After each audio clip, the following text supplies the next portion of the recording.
everyone and welcome to this video. Now today I'm going to be taking a look at this album here. It is the second record by The House of Love. So yes, I'll just be doing my usual thing in this video, giving a bit of background information about the album, then showing you my vinyl copy of it here, and then looking at each of the album songs in detail. This was the group's second album, and it was their second self-titled album, which causes a bit of confusion in their discography. This one's often though referred to as the Butterfly album, or Fontana, after the label it was released on. So their debut album had been a minor success, now that was released on the indie label Creation.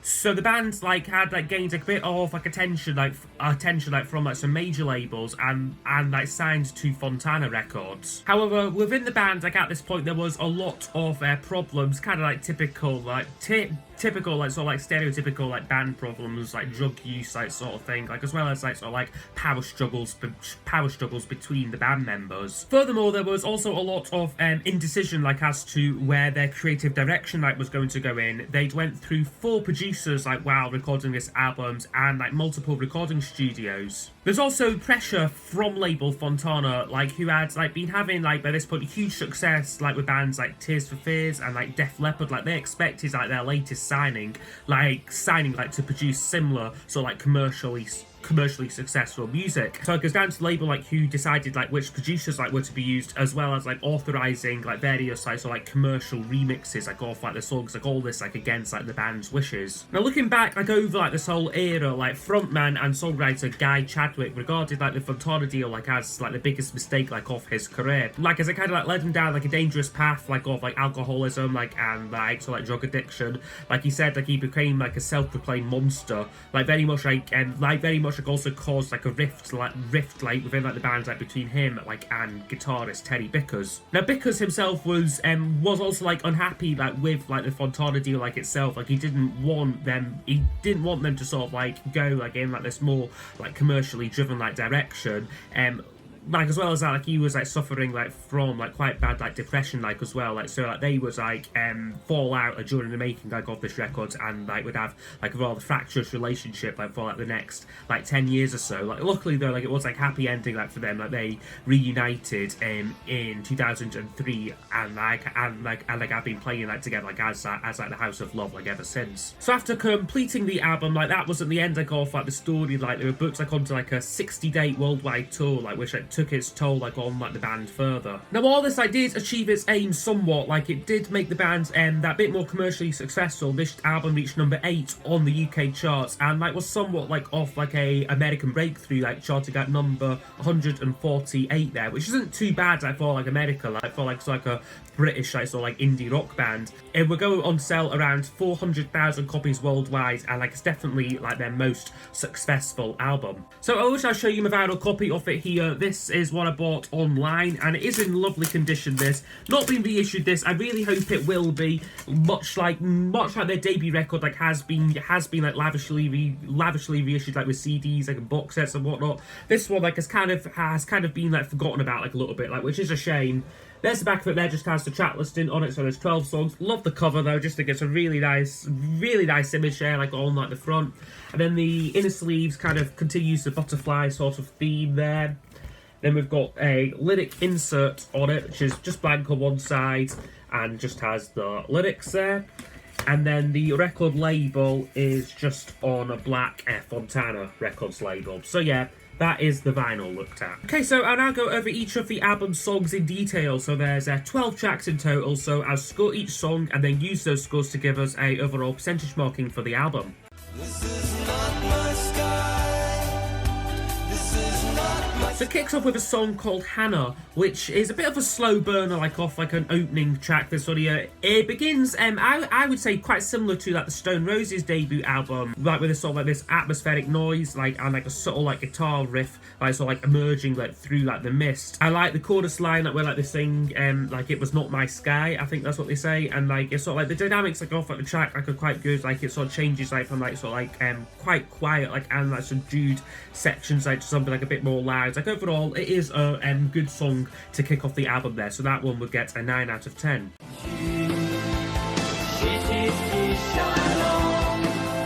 And then just as that song's fading out, we get the next track up, which is Shine On, which is, a really great song, this one here. This is a re-recording of one of their earlier Creation singles, and like this is a much more sort of like more like polished version like of like the song.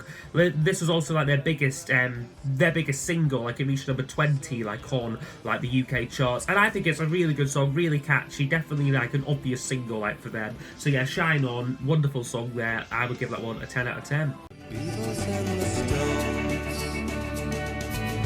Okay, and then the third track up is called The Beatles and the Stones, which is another really nice song. This one sort of like paying tribute like to like the 60s legends and like how they formed like Chadwick's early musical loves. Like he sings about like how like he found solace like in like the music and like they made it good to be alone. And like yeah, like it's a really nice song. It begins with like these audio samples like of like interviews like from Jagger and Lennon, and like yeah, it's just a nice soft like acoustic track.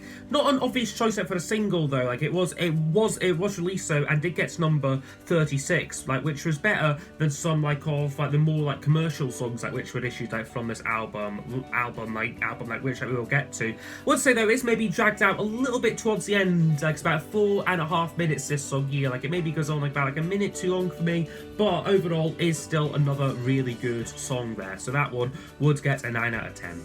Shake and crawl. Okay, and then the next track up is called Shake and Crawl, which I really love this one. This could be my favourite on the album. Like there are like definitely like a few like which I gotta like pick out like as favourites, but this is definitely like one of like the contenders.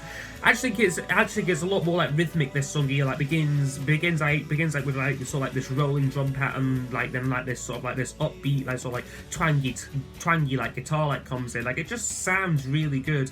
I really love the instrumentation on it and like the production work. It just gives the song a really beautiful, really dreamy sound. So yeah, that one, a flawless song there for me. That one would be an easy 10 out of 10.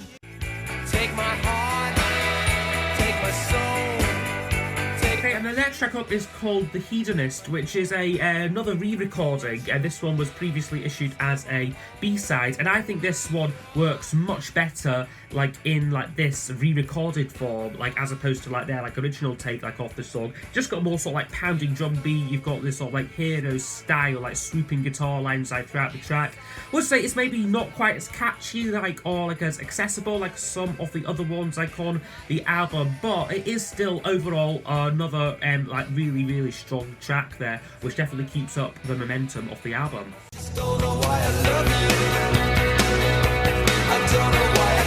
Okay, and then side one closes off with a song called I Don't Know Why I Love You, which I've actually got the 12-inch single for, so I will just quickly show that. Well, there's not much to see here really, like to be honest there, but there's the band there, like if like you did want like a look at the guys, Guy Chadwick, Chenny Bickers and the other two. But like yeah, so yeah, like how so yeah, I Don't Know Why I Love You. This is a really strong track, I think. It's got really powerful like rocking guitar like on it, like and like sort of like a great like angsty lyric like about being like sort of like frustrated like with like a partner. Now I must say, for some reason, that when I first heard this album, I could have swore that I've heard this song before. Like I don't know like how like or why, because it wasn't a huge single like released like in like the UK. Like only got to number 41, but it was promoted heavily like as a Radio 1's record of the week like back in like 1989 like when it was like released, and like it was also somewhat like off like a American breakthrough like for like the band like receiving airplay like on like alternative radio and reached number 2 on the modern rock charts. Like also had like a really sort of like a nice like glossy video like to go along with it. So maybe like I just like happen like to hear this song like over like the years, but it is one which I absolutely love. Like this track here, like yeah, just a great like rocking track. Really good single there. Would be another 10 out of 10. Never gonna beg, I'm never gonna steal.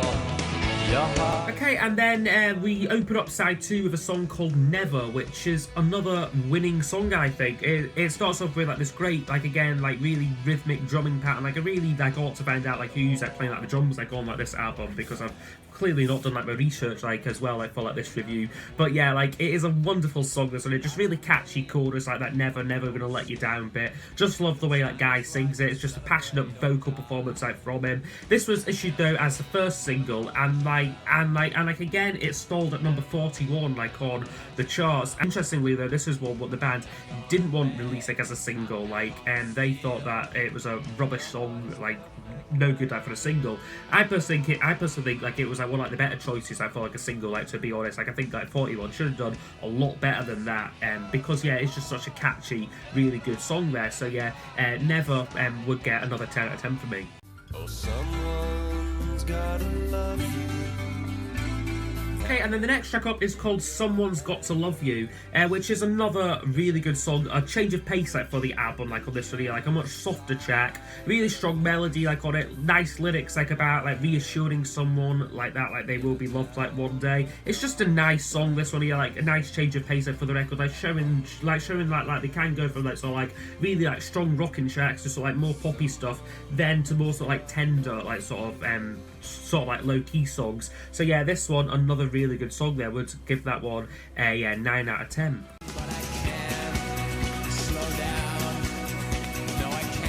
And then the next track up is called In a Room, which is another really good, another winning song, I think. It begins really differently, this one, though, with a kind of like a vocal, like sort of like a cappella piece. Reminds me a lot like of like the creativity, like of like a lot of like 60s like psychedelic bands, like so like doing like sort of like quite like unorthodox things like on like their records, like sort of like trying to be like as quirky and like as interesting like as possible.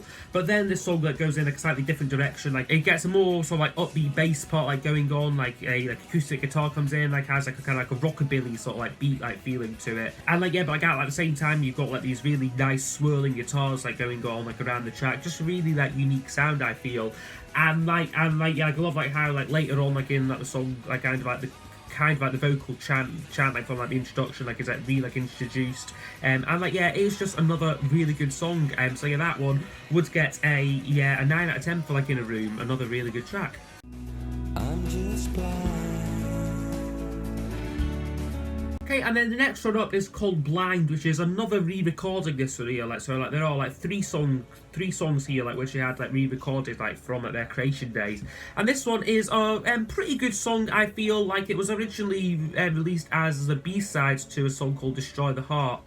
However, I would say on the song like the Hedonist, this one sort of stays like quite faithful like to like the original recorded version. Very soft, very tender like in like its nature. I would say though like it's far from a essential track. Like it kind of like so like by this point like these last three songs like don't quite stand up like to like the same quality level like lag off like the first part like off like the record, but they are still overall good songs though. So yeah, that one I would give a 8 out of 10 to Blind.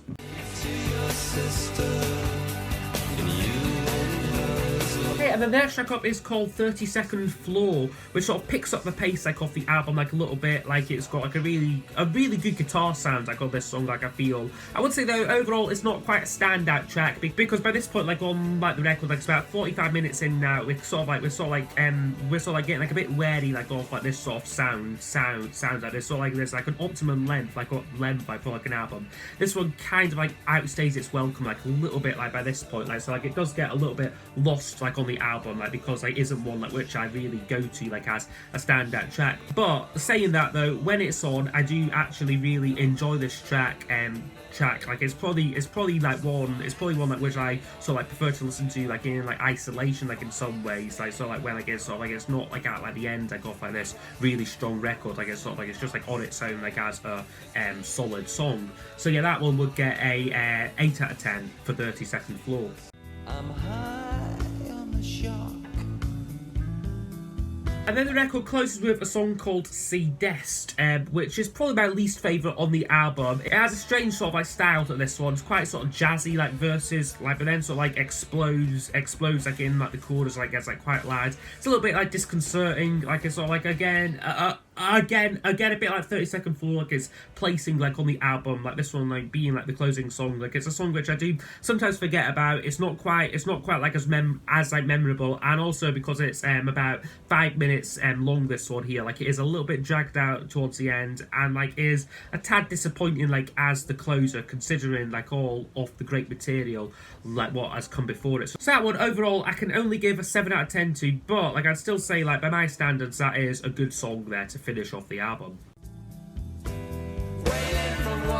Okay, so overall, this album would score 90%. So yeah, I think this is a great record here. I think it shows great build and development, like from their first album, which is also a really great record. Like that one's like probably more like highly regarded, but I would say this is just as good. Yes, it's a bit more polished, a little bit more commercial sounding, but it is just as engaging, like really like so like when like they're like on like top form, like the House of Love are just a really incredible band. I'd say despite all the difficulties like in making it, primarily going through like 4 different producers, this record still sounds very cohesive. It's like throughout the album it's got a very clear yet sort of smooth and like sort of like dreamy sound to it. Like it's a really like interesting mix, like because a lot of like sort of like what like might call dream pop and like shoegaze music, like you sort of like lose like some like of like the clarity like of like the instruments. It sounds like they sound like a little bit washed out, like whereas here everything still sounds like very sharp, like and like very sort of like detailed. Maybe like the one criticism with this album is it's maybe a little bit long, like it's about 50 minutes like in length this one, so it's not too long. I would say that they could have like cut off like maybe like 1 or 2 tracks and like they would have had like a couple like of awesome B-sides like to like have used, like which might have like not been too much like off like a bad thing there. I would say though it's just because like of its very cohesive sound, like that's why like sort of like towards the end like you do start to lose like your interest a little bit like with the album. But overall though, I do think this is a masterpiece. Like I would say, like I think this is a really strong album here, like definitely one which is ripe like for like rediscovery. It's a shame it hasn't been like reissued like on vinyl, like because getting this record like was quite difficult. It's not too expensive, it's just one which like you rarely like ever see. Like I've never actually seen like a copy of it like going like in like the wild like record shopping like or like at like fairs like or whatnot. So yeah, definitely one which needs reissuing because it is a really great record from a really great underrated band. So yeah, that's been my review of the House of Love. So yes, I hope you have enjoyed, and I will see you all next time for the next video. Goodbye.